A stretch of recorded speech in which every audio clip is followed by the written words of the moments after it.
Namaste, welcome to Yoga and You. I'm Rasika Sampath. Today we're going to be talking about finding the right physical practice, physical yoga practice for you. Now we have looked at in our previous video of what is yoga. We've looked at the fact that yoga is not just the physical practice and it entails so much more.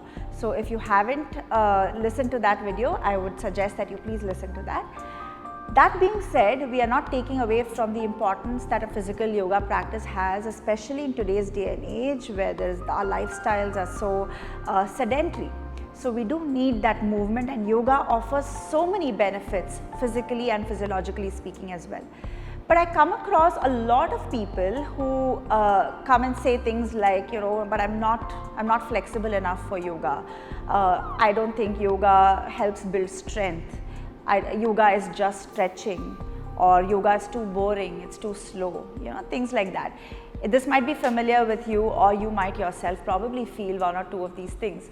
So if that's you, I want to address the fact that yoga, when we're speaking about yoga as just asanas, we're not even getting into the entirety of yoga, we're only looking at the asana aspect, is so varied. And there is something for everyone. So a lot of what the perceptions that we make about yoga asana practice comes from what we see on social media, what we see on Instagram and things like that, which is not always the entire truth. So we need to be very aware of the fact that there are so many options out there and that not all yoga asana practices are the same. Every school and every tradition of yoga practices differently, their goal is different, and it is suited for different kinds of people. So today we will look at some of these practices and what kind of person it would suit. If you're somebody who likes being challenged physically, who is looking for a strength building and flexibility building through yoga, and you like to be challenged physically, you want a physically more aggressive practice, then you can look at options like Ashtanga Vinyasa, you can look at Vinyasa flow, you can even look at Power Yoga, which is nothing but Vinyasa in a faster pace. If you're somebody who is focused on overall health, holistic health, and also if you're relatively new to yoga, if you're a beginner to yoga, you can look at Hatha Yoga, you can look at Shivananda Yoga, you could look at Vinyasa Krama. These modalities are great for people who are looking at a slightly slower paced but a very, very holistic approach to their yoga asana practice. If you're somebody who wants to correct their alignment, who wants to work on your physical alignment, whether from a practice perspective or from a therapy perspective, you can look at Iyengar Yoga, really, really good to correct your alignment and postures.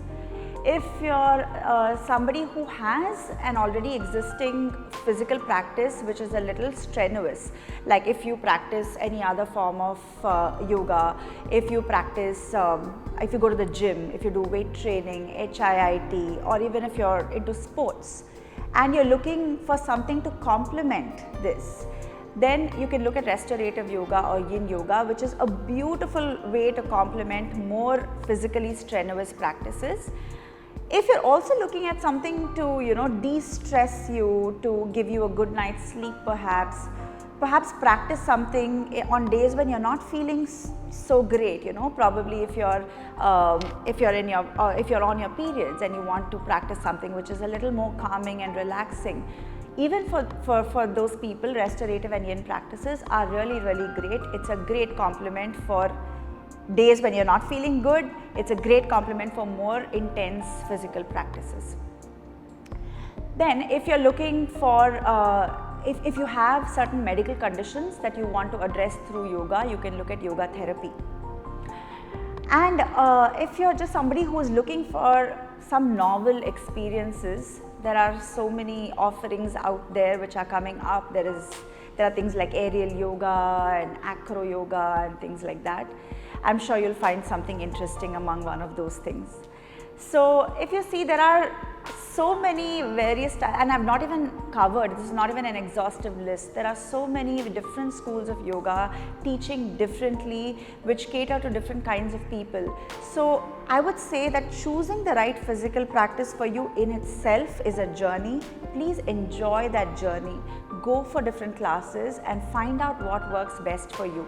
You could also practice a combination of these traditions, which again could work really beautifully to complement each other. So find what works for you, but know that there are so many options and there definitely is something out there for you. Thank you.